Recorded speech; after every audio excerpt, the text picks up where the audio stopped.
বিসমিল্লাহির রহমানির রহিম। ইসলামের ইতিহাসে যে ব্যক্তিত্ব সত্য ও মিথ্যার মাঝে পার্থক্য ঘটিয়েছিলেন তিনি হলেন ইসলামের দ্বিতীয় খলিফা আমিরুল মুমিনিন হজরত ওমর ইবনুল খাত্তাব রদিয়াল্লাহু আনহু। তার ডাকনাম ছিল আল ফারুক বা সত্য ও মিথ্যার ফায়সালাকারী। চলুন জানা যাক এই মহান ব্যক্তিত্বের জীবনের কিছু চমৎপ্রদ অধ্যায়। ইসলাম গ্রহণের পূর্বে তিনি ছিলেন মক্কার অন্যতম শক্তিশালী ও ভয়ঙ্কর ব্যক্তি। তিনি একদিন নবীজিকে হত্যা করার উদ্দেশ্যে তলোয়ার হাতে বের হন। পথে মধ্যে তিনি জানতে পারেন তার বোন ও ভগ্নিপতি ইসলাম গ্রহণ করেছেন। রাগের মাথায় তিনি তাদের বাড়িতে ঢুকে পড়েন এবং তার বোনকে মারধর শুরু করেন। কিন্তু যখন তিনি তাদের কাছ থেকে কোরআনের আয়াত শোনেন, তহা, আমি কোরআন নাজিল করেছি, তখন তার হৃদয় কেঁদে ওঠে। সেই কঠিন হৃদয় নরম হয়ে যায় এবং তিনি ইসলাম গ্রহণ করেন। তার ইসলাম গ্রহণ মুসলমানদের জন্য এক মহা সাহায্য ছিল। হজরত আবু বকর রদিয়াল্লাহু আনহুর মৃত্যুর পর তিনি দ্বিতীয় খলিফা হিসেবে দায়িত্ব গ্রহণ করেন। তার শাসনামলে ইসলামী খিলাফত বিশ্বের বিশাল অঞ্চল জুড়ে ছড়িয়ে পড়ে। পারস্য ও রোমান সাম্রাজ্যের বিশাল অংশ তার হাতে মুসলিমদের অন্তর্ভুক্ত হয়। কিন্তু সবচেয়ে বিস্ময়কর ছিল তার বিচার ব্যবস্থা।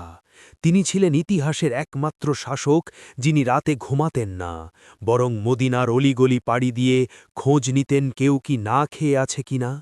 বাইতুল মুকাদ্দাস বিজয়ের সময় তার সাধারণ জীবনযাপনের একটি ঘটনা বিখ্যাত।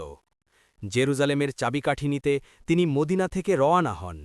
পথমধ্যে তার চাকর ক্লান্ত হয়ে পড়লে হজরত ওমর রাদিয়াল্লাহু আনহু উটের উপর চাকুরকে বসিয়ে দেন এবং নিজে খালি পায়ে হেঁটে জেরুজালেমে প্রবেশ করেন। খ্রিস্টান পাদ্রীরা তার পোশাকে কাদা ও ধুলো দেখে বিস্ময়ে বলেছিলেন, তুমিই কি সেই রাজা? হজরত ওমর রাদিয়াল্লাহু আনহু বলেছিলেন, হ্যাঁ, আমি সেই ওমর যে আল্লাহর কাছে নত হয়েছে। ২৩ হিজরিতে ফজরের নামাজের সময় পারসিক কৃতদাস আবু লুলুয়াহ মাগিয়ান তার ওপর ছুরিকাঘাত করেন। মারাত্মক আহত হয়েও তিনি নামাজ শেষ করার নির্দেশ দেন যাতে জামাত না ভেঙে যায়।